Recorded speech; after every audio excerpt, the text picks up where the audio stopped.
भगवान श्री राम भगवान श्री विष्णु हरि के छठे अवतार के तौर पर धरती को अन्याय से मुक्त करने के लिए राजा दशरथ और माता कौशल्या के घर अवतरित हुए थे।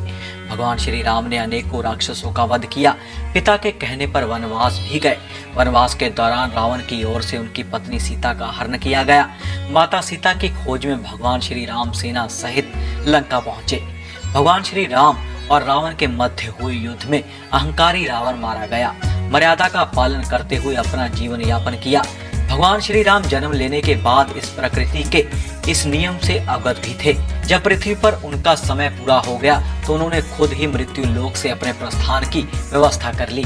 एक दिन यमराज का दूत एक वृद्ध संत का भेष धर अयोध्या में श्री राम के दरबार में पहुंचा। वृद्ध संत ने श्री राम से अकेले में चर्चा करने का अनुरोध किया।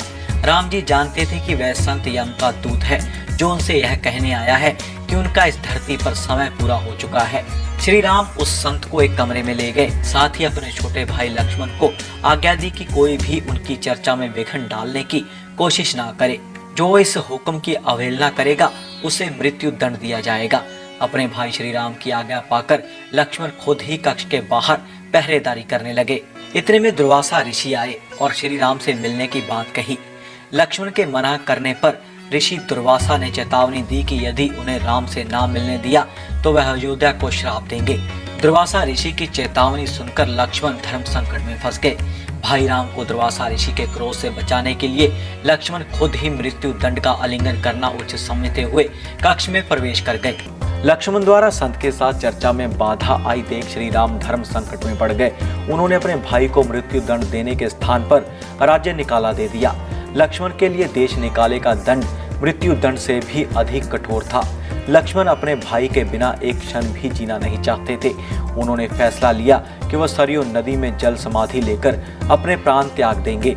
इस तरह लक्ष्मण अपने जीवन का अंत कर अनंत शेष नाग अवतार दोबारा हासिल कर विष्णु लोक चले गए। जिस तरह लक्ष्मण श्री राम के बिना नहीं रह सकते थे, उसी प्रकार श्री राम भी अपने छोटे भाई लक्ष्मण के बिना नहीं रह सकते थे। लक्ष्मण के जाने के बाद वह बेहद उदास रहने लगे। कुछ दिन बाद ही उन्होंने इस संसार को त्यागने का फैसला किया। श्री राम ने अपना राजपाट अपने पुत्रों और अपने भाई के पुत्रों को सौंपकर सरयू नदी की तरफ प्रस्थान किया।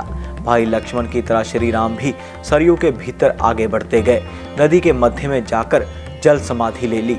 इस तरह श्री राम अपने मानवीय रूप को छोड़कर अपने वास्तविक स्वरूप भगवान श्री विष्णु के रूप को धारण करने के लिए वैकुंठ धाम को प्रस्थान कर गए।